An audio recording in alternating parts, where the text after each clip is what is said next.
Hi friends, அஸ்ஸலாமு அலைக்கும். எல்லோரும் எப்படி இருக்கீங்க? நல்லா இருக்கீங்களா? இன்றைக்கி மதியானம் நான் என்னென்ன சமைச்சேன்னு சொல்லிட்டு வாங்க பார்க்கலாம். என் பையனை விட்டு மீன் வாங்கிட்டு சொன்னேன்.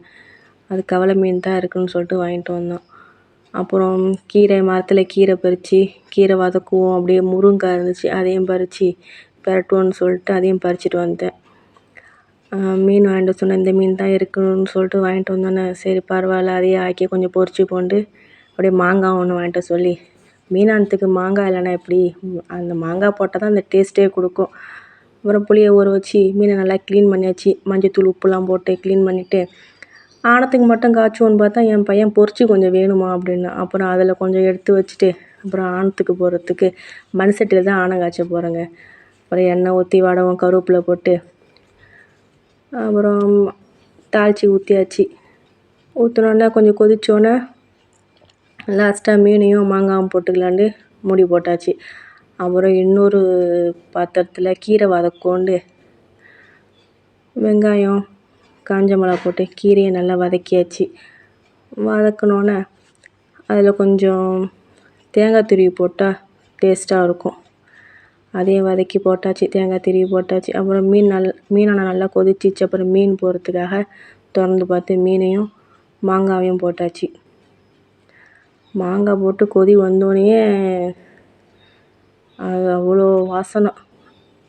மீன் சின்ன மீனாக இருக்கிறதுனால கொஞ்சம் அடுப்பை சிம்மில் வச்சுக்கிட்டேன். மீன் இல்லாட்டி கரைஞ்சி போயிடுமேன்ட்டு தேங்காய் திருவி அந்த கீரையை ரெடி பண்ணி வச்சாச்சு. அப்புறம் திறந்து பார்த்து மாங்காய்லாம் வெந்துருச்சான்னு சொல்லிட்டு திறந்து பார்த்தோன்னே செம்ம வாசனை. அப்புறம் கொஞ்சம் மீனை எடுத்து என் பையனுக்காக பொரிச்சாச்சு. பொரித்து ரெடி பண்ணோன்னே அப்புறம் மரத்தில்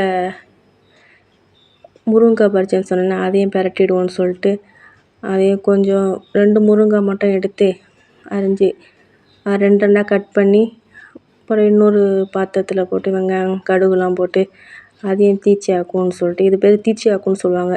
பெரட்டுறது தீச்சி ஆக்குறது, எங்கள் சைடில் தீச்சி ஆக்குதுன்னு சொல்லுவோம். அதையும் செஞ்சு அதையும் ரெடி பண்ணியாச்சு. அப்புறம் லாஸ்ட்டாக அரிசி களைஞ்சி போடணுன்னு சொல்லிட்டு களைஞ்சி வச்சுட்டேன். இன்னொன்று என்னென்னா, நான் அப்படி தான் என் மாமியார் அங்கே இருக்கும்போது, இப்போ இல்லை, எங்கள் மாமியார் இறந்துட்டாங்க. அவங்க இருக்கும்போது ஆனெல்லாம் ரெடி பண்ணி வச்சு சாப்பிட்றதுக்கு வந்திருக்கும், சோறாக்க மறந்தாச்சு. அப்புறம் லாஸ்ட்டாக தான் போய் மறுபடியும் அவங்கள உட்கார வச்சுட்டு போய் சோறாக்கி அப்புறமா சாப்பிட்டோம். அது மாதிரி இப்பயும் மணி பாங் சொல்கிற நேரம் ஆகிடுச்சி. இப்போ தான் அரிசி களைஞ்சியே போட்டிருக்கேன். அப்புறம் எல்லாம் வேலையெல்லாம் முடிச்சுட்டு எனக்கு கவுண்டர் டாப்லாம் க்ளீன் பண்ணிவிட்டு, அது எப்போதுமே எனக்கு சுத்தமாக இருக்கணும். ஒரு ஆனங்கார பட்டாலும் எனக்கு அது பிடிக்காது. அடுப்பெல்லாம் துடைச்சிட்டு இந்த டைல்ஸ்லாம் துடைச்சிட்டு அப்புறம் சிங்கில் கொஞ்சம் ஜாமான் கிடந்துச்சு, அந்த ஜாமானையும் கழுவிட்டு நீட்டாக வச்சாச்சு. வேலையும் முடிஞ்சிடுச்சு. அப்புறம் பாங் சொல்லிட்டாங்க. அதுக்கப்புறம் என்ன, பையனை பள்ளிக்கு அனுப்பிட்டு தொழுவத்துக்கு நானும் தொழுவத்துக்கு ரெடி ஆகிட்டேன். இந்த வீடியோ பிடிச்சிருக்கான்னு சொல்லிட்டு சொல்லுங்கள்.